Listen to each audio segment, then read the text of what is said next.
think that a lot of the misinformation about Chinese cuisine or authentic Chinese cuisine comes from the media.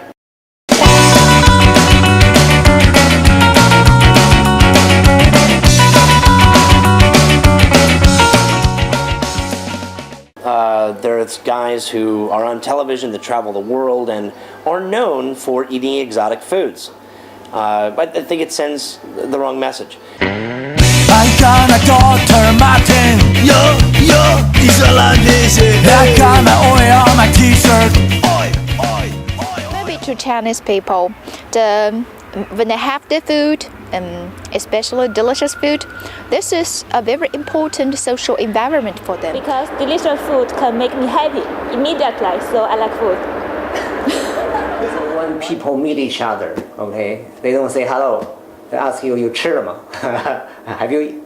To the people, the food is the sky, is the heaven to the people. Chinese people have a long history of maybe starving. They treasure food. China, we share our feelings about life, our work, or other things when we drink. They can throw out the workload, job load, and talk with each other about the private information, the private things. Secondhand pogo.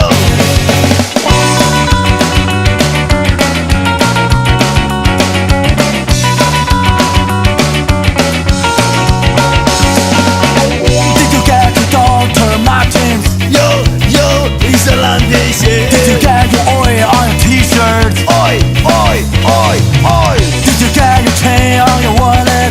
Do your wallet, do your wallet. I've got a second-hand shop down to the lake, the best place in town. Let's go, I wanna go. Let's go, I wanna go. I got a daughter, Martin. I got my oil on my t-shirt. Ironically, as a kid, at the Chinese restaurant my folks used to take me and my sisters to, I would only order hamburgers and they would make them for me because I thought that food was strange. And look at me now.